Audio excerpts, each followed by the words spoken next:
Joining me now is a UFC heavyweight fighter who defeated Rashad Coulter in his UFC debut, via first-round flying knee knockout at UFC Fight Night 121 in Sydney, Australia this past weekend. It is Tai Tuivasa. Tai, thank you very much for the time. I appreciate it. How's it going?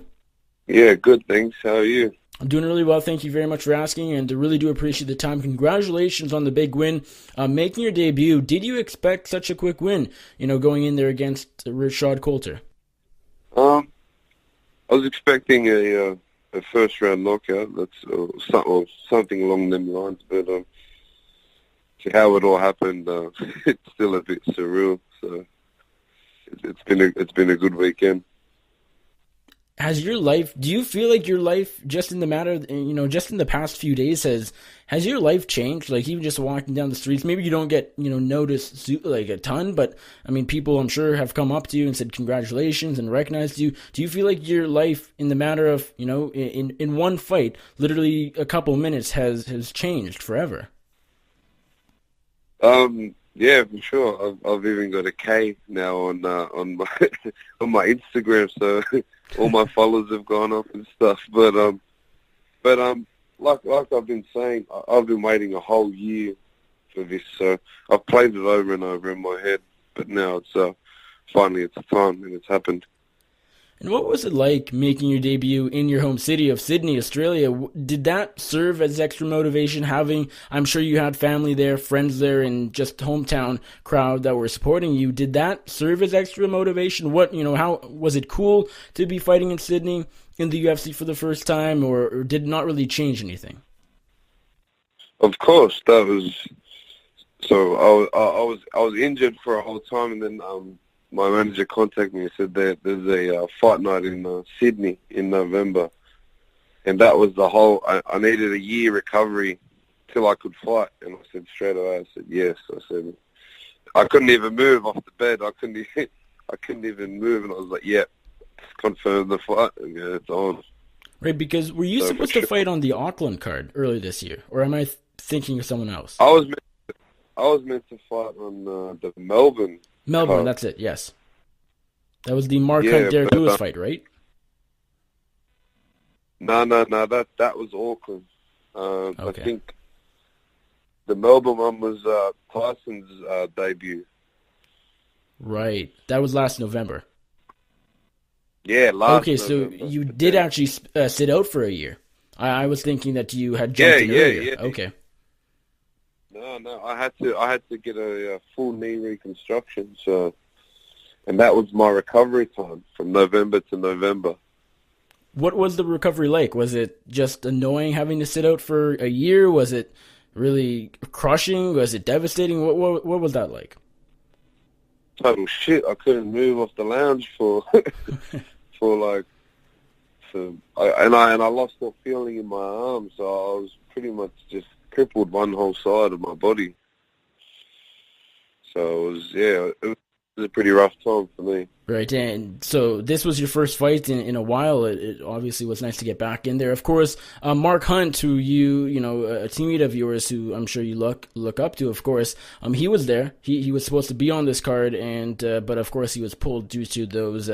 He put out, as you're very well aware, he put out that article and talked about some certain issues that he may have as far as CTE goes, brain trauma, and they pulled him. The UFC pulled him for that reason, just precautionary reasons. What was it like having him there? He wasn't in your corner, but he was there, cheering you on. Was that extra motivation as well? Oh, of course. Just to see him there, and plus the whole the whole roller coaster. Before I'm like, Mark, are you coming? He's like, nah, I'm not coming. And then he's like, and then I found out in the morning that he might be coming, and then just to actually see him there when I got to the cage, I was like, yeah, that's mad. He's here. So he actually told you at first, initially, before he planned to go, that he planned to not go. Yeah. I think I got asked in the interview, and I'm like, bro, Mark doesn't even know what he's up to. He might be coming, he might not be coming. And he wasn't joking, too. That seems surprising. I know he isn't on the best terms with the UFC, and with them, canceling this fight even worse, but you would think he would, for sure be there just because you're on the card and it's in Sydney. But at first, I guess, do you think he would be there if you weren't on this card? No, I don't think so. Interesting. You're only 24 years old, so the heavyweight division is, as you know, as far as the top contenders right now, the top 15, all the ranked fighters, they're getting up there in age. They're, mid-30s. There's only a few in their 20s, and you're not in the rankings quite yet, but I think, considering it's not the deepest division in the UFC, I think, one more win or two, you could be right there. How big of an advantage, how important is it to be making your debut in the heavyweight division at the age of 24? Just because you're a lot younger than a lot of these guys. Fabricio Verdum, former champion, headlined the card, and he's 40 years old. How much of an advantage is it to be this young going in? It's good on my side. As well, of course, heavyweights don't mature till I think they're a bit older. But I'm a natural heavyweight. I'm a big boy. So. But I'm lucky I have the youth on my side, and hopefully I get to have such a long career as people like Mark and Verdum, to be able to be fighting at 40 and whatnot, and that's the plan. Is it weird going into a division? You're still new. You just made your octagon debut. You're sort of the new kid on the block, so to speak. Is it weird to look at the top 15 of the heavyweight division and think, hey, I'm going to be fighting probably for the next 10, 15 years perhaps, barring any injury or what have you.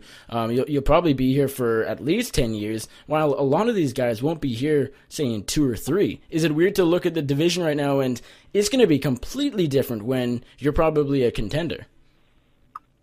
Oh, of course.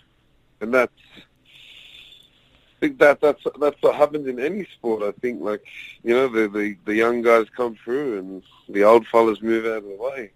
And I just want to take my time and keep winning fights, and whatever happens, it happens. Hopefully I am at the top of the division in a few years, and that's definitely the goal. How did you get into the sport of mixed martial arts? My understanding is that you played rugby league for a number of years, and then you transitioned from that to, I think, even boxing, and then even after that, MMA. How did you make that jump from rugby to combat sports? I've always loved fighting. I've been a bit of a street fighter for a bit, and that was just, instead of getting in trouble, I just thought I should fight. Some people who probably have an idea how to fight, and then I just went down to the local gym and didn't look back. Now, when you were involved in these street fights, was that after you stopped playing rugby or during your rugby career? Timeline-wise, how did that shape up? All the same, all at the same time. You're a jack of all trades as far as sporting goes. Yeah, I love sport. I've always loved playing any sport, and I'd pretty much give any sport a go. So, yeah. Did you know someone who fought, like maybe in the UFC or a different organization, or just trained combat sports? Did you see it on TV? Like, what was your first exposure to it? We were all just sitting around with my mates, and this is when UFC first started, making it on the TV. And a few of the boys were like, I reckon you'll smash these guys, and I was like, yeah, I reckon I could too. And then I went down to the gym, and I watched. There was TV crew there, and they were filming Peter Graham and Soul the Hulk training. And then a few years later, I ended up fighting Peter Graham and training with Soul the Hulk, and then it's pretty funny. Now, I admittedly don't know tons about rugby league as far as how much money is there and whether you can, be a popular rugby league player and do really well financially. And I'm not too sure about that side of the sport. When you made the transition from that to MMA, did you feel like there might have been more potential for you to take this to the next step and make a living off of it? Or was it simply just because you thought you would enjoy it more? Did you think there would be more money in MMA than rugby league? Probably not in the short term, because you could play rugby league and be on good money at a young age. But it wasn't about that. There was more. I think there's a lot of rules in rugby league, and I'm not really like too many rules. So I wasn't enjoying it. I got to a stage where I just wasn't enjoying it, and I've watched a lot of people my whole life do things I don't enjoy, and that's just not me. I like fighting, so I just said, I'm going to give it up and give this a crack. Interesting. And you said you're not a fan of rules per se. What if there's one rule you could get rid of in mixed martial arts today? What would that be? I'm not even too sure. Sometimes I always have to ask for the rules before the fight. Yeah, make sure you don't do anything illegal. Talk to the referee beforehand. Yeah, that's for sure.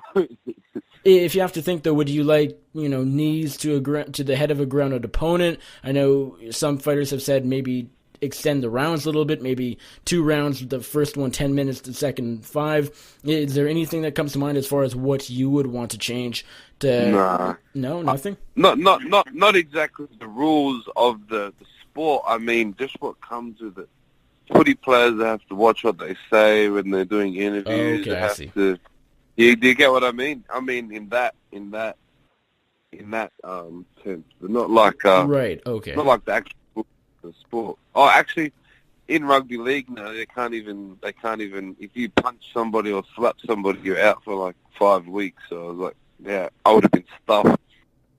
Where if you do that in when as a UFC fighter, look at Fabricio Verdum and Colby Covington. I know Verdum is facing legal charges. That's not good, but is he going to walk away a free man? Sure. Yeah. Well, that's. I think that Covington's a piece of shit for pressing charges. You can't go talking like that, and then when someone comes looking for you, you can't go pressing charges. But anyway. But you feel more free as an MMA fighter compared to like a rugby player. Like even in this interview, you can say whatever you want. If I was, talking to you about playing rugby, you were still playing rugby. Maybe you couldn't say whatever you want. And that's exactly what I mean. Because of that, that's why I like this. Because at the end of the day, we jump in a cage and we punch people's heads in. So you have a bit of freedom. Are there days you regret the decision at all? Or are there days you would like to play rugby league again, or nothing like that at all? Nah. Like look at what happened on the weekend. That's one of the best feelings I think I could ever get. And that's what makes these decisions all worth it for sure.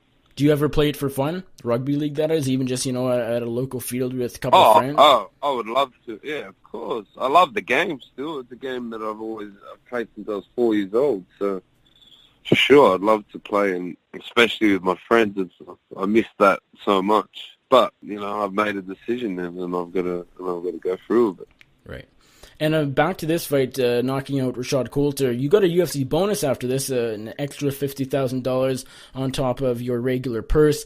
As a guy who just made it to the UFC and, you're still on a base contract, you're not getting, it's just a fact, you're not getting Conor McGregor money. How important is it to get that extra $50K? Like, is this money, I don't know how you, before the UFC, what your, how you're standing as far as financially goes, but is this like super important, or is just like a cherry on top? How do you look at this $50K bonus? That's massive. I think that's the extra incentive for me to go out there and win how I win, because I'm going to be fighting for that 50K every time. And it's my son's birthday. My son's birthday this week, so he's going to get a good present. Definitely. Would you say go as far as say it's life-changing money? Is this like gonna make you comfortable for the next little while? Yeah. It's a step in that direction. That's for sure. Sure. Especially for a kid where I'm from and my area. This is massive. This is it's a great opportunity for me to change my life, which is awesome. Well, and especially with Christmas coming up, this is the time of year that people in general spend the most money. Yeah, it is, eh? Christmas is coming up. I know. Time goes by so fast. It's incredible. Oh, yeah. Crazy. My son's 1 this week. Oh, wow. Happy birthday to him, and congratulations, of course. Thank you. So you cut a little bit of weight to get down to 265, right? Yeah, well, this time I did because I've obviously been out for so long and I put a lot of weight back on. But now I've gotten down to the weight. Yeah, I'll stick around. I'll try not to have to cut too much. For this fight, how much did you have to cut? Just 20 pounds or so, or more? 20. I don't really know pounds. I think it was like over 20 kilos. Okay, go in kilos. I can do the conversion. Probably started the camp at like 147. Okay, so not too much to cut, considering you're in the heavyweight division. Yeah, like I said, I'm a big boy. We're heavyweight, so it doesn't.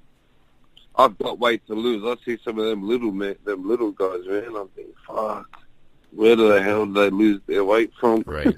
Yeah, when they're ripped and they're literally just all water, it's no fat at all. I'm like, far out, poor blokes. Definitely the perks of being in the heavyweight division. Oh, yeah, for sure.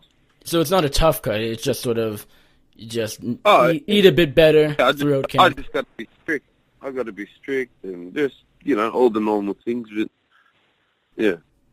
Right, and your mother, to my knowledge, is Indigenous Australian, right? And so you walked out with the Indigenous flag. Can you talk about the significance to that? Like, I know, of course, you know your bloodline, but with your mother being Indigenous Australian, but how important is that to you? It was massive. It was just to get the recognition and be able to fight that on the world stage so the world can see is a massive achievement in itself, and just grateful. That's, yeah. And I'm sure you're really happy to be able to represent that, on a world stage. Like before, you're fighting more local, smaller shows, but now you're in the biggest MMA promotion. People are watching all over the world. Yeah, and that's the great thing about it is I get to show the world and that well, this is my country and this is where my people are from. There's not even an Aboriginal for a bridge, and this is meant to be our country. All right, fair enough. Let's talk. I mentioned Mark Hunt, your teammate, a little bit earlier.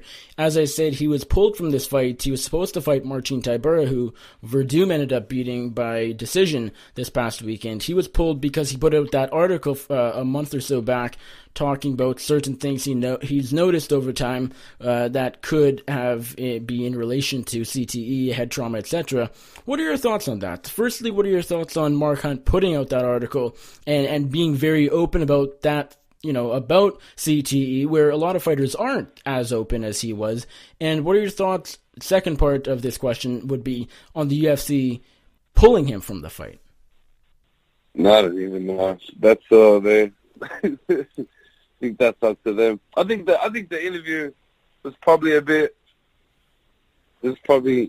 I don't know if it was written or how it was written, or I don't know if it was just how Mark was on the day.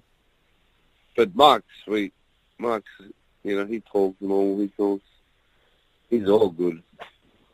And I suppose the UFC, they got to do, I don't know, they probably just did what they did to, which is what they, I don't know.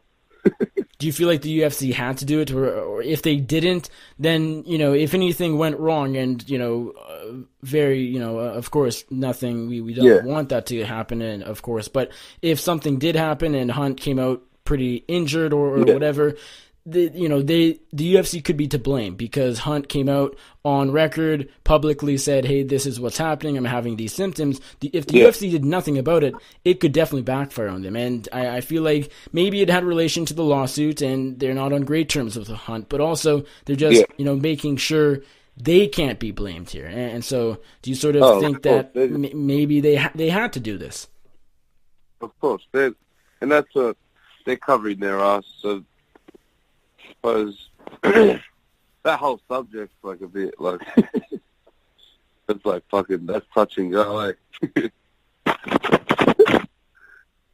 But they're probably just covering their ass. The interview was probably a bad interview, and like I say, if he's getting all the tests done and Mark wants to fight, Mark's gonna fight no matter what. So.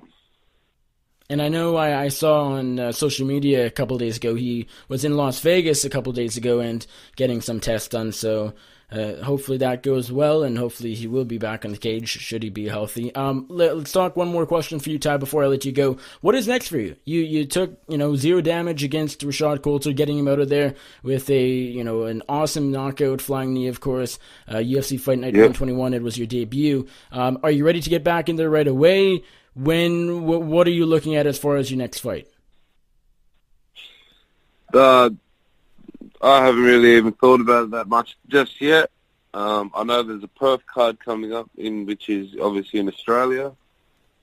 I'm back to training next week. I'll have this week off. I'll enjoy my son's birthday and just wait for my manager and sit down with my trainers and we'll go from there.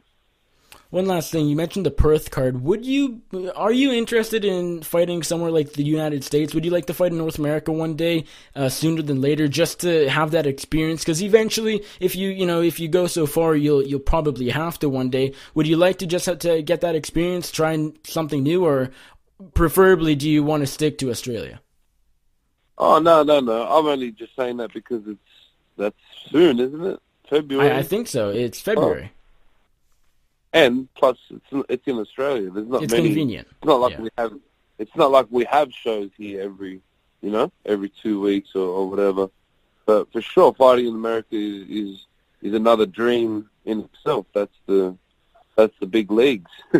And at the end of the day, I'm a fighter. If I get called to fight here, then I'm gonna rock up and fight. That's just how it is.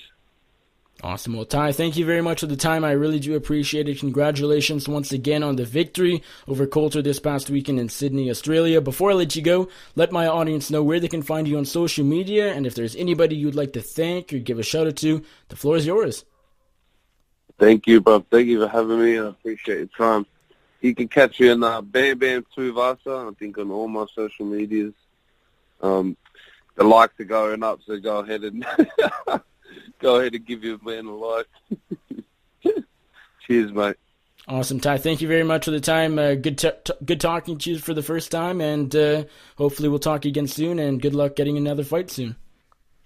For sure, bro. Take care. Alrighty, have a good day, I guess. What is it, 10:30 there? Yeah, 10:30, early morning. Nah. It's 5:30 p.m. Wednesday. We're 17 hours apart. Damn. I'm in Canada. Oh, you're in Canada? Yes. How is Canada? Canada's nice, but it's super cold. Okay. Cold. You want to pull out the temperature where you are right now? Just out of, if you can. How do we do that? I'm terrible on these phones. I don't even have a phone. I lose it every 2 days. I heard you lost it over the weekend. Yeah. Babe, how do you do a temperature thing? What's the temperature? You're in Sydney, right? Still? Yeah, we're in Sydney. It's about 22. It says 24 Celsius. How good am I? 24 degrees. So what do you use there? So we have this thing called a wind chill. I don't know if you've heard about that because Australia wouldn't even use it. But right now it is -7 and it feels like -13. Hell no. So don't come to Winnipeg, whatever you do. Nah, that's crazy. Although, I wouldn't even get out of bed. Well, I mean, Lawler, the Lawler dos Anjos Fox card in December is in Winnipeg. They're coming back here for the first time in years, and I find it's going to be hilarious. All these fighters coming up from the South, South US or wherever. It's going to be shocking. That's great. If you get leg kicked, your leg will probably snap off. Yeah, at least the fight's indoors. That'll help. Oh, you'd hope so. Yes, of course. Well, anyways, don't get on the UFC Winnipeg card. Whatever you do, if they offer you that, say no.